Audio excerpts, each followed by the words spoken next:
What was the impulse behind the dissident movement in the USSR? A tremendous impetus had been given to our movement in the post-Stalin era by movements in the Eastern European countries.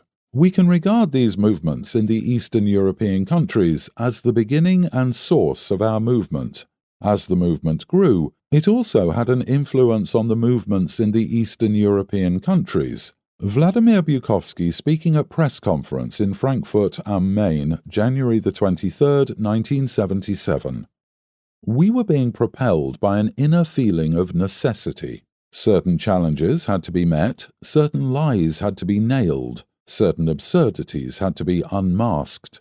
This was something we knew in our bones. We had to do it for self-respect, for sanity, for human dignity.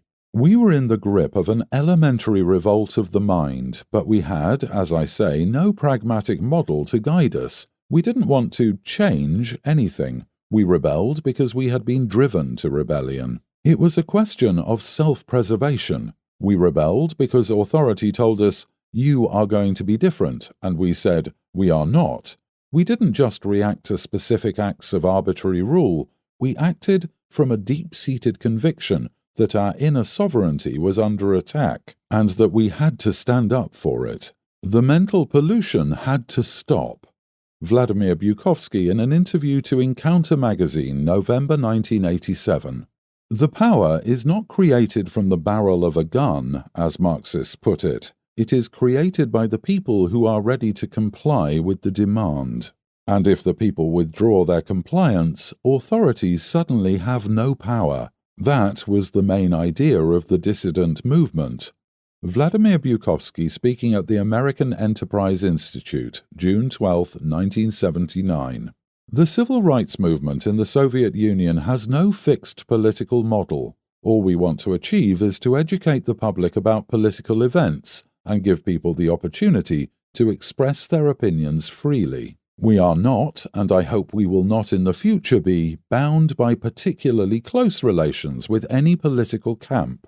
We do not belong to the conservative camp. We do not belong to the socialist camp. We belong to the concentration camp. That is why we agree to cooperate with all open, honest political organizations in the West, which are trying to support us in our struggle and have the same goals as we do. Vladimir Bukovsky speaking at press conference in Frankfurt am Main, January 23, 1977. Man's simple desire to be innocent of guilt, direct or indirect, in the eye of both his descendants and his contemporaries, has given birth to what is now well known as the human rights movement in the USSR. It proved to be invincible in front of the most oppressive system in the world. It proved to be more powerful than any plots or political intrigues.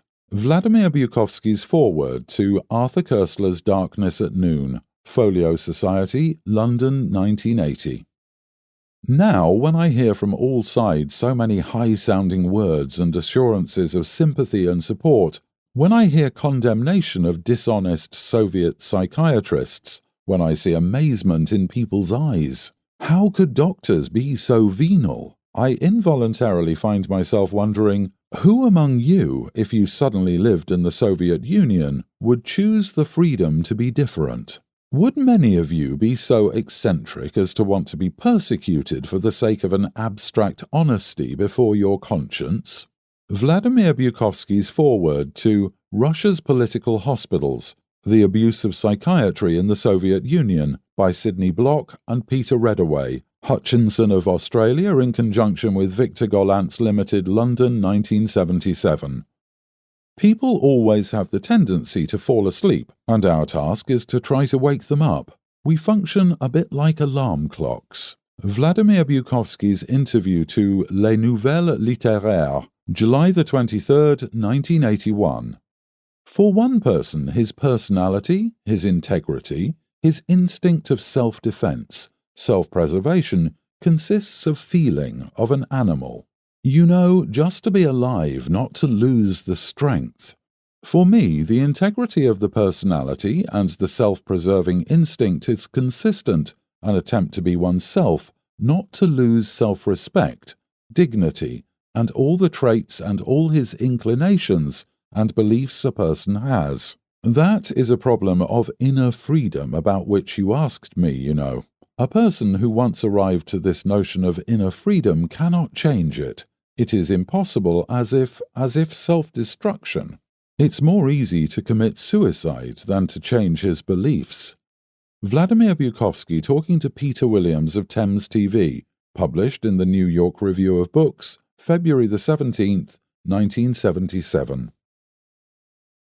Everything you will give to this regime will be used against humanity, will be used to harm it, which means it will never benefit you either. I could never understand how one could bring up children in this country which would turn them either into murderers or into victims, either into executioners or into their victims. This horrendous system was unable to produce anything else.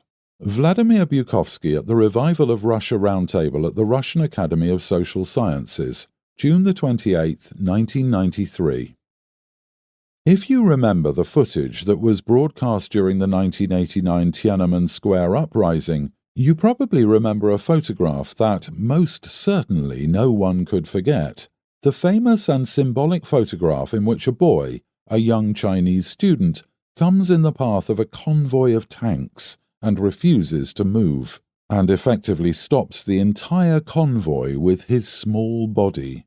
When I saw this on TV, my intuition worked instantly. This boy is one of us, because symbolically, this is what we were doing. What we had to say to regime was the same as this photograph. The meaning of our message was precisely the following. We are now standing in front of you, and the only way to stop us is to kill us. Vladimir Bukovsky speaking at the Communist Mentality Conference, Padua, Italy, November 14, 2000.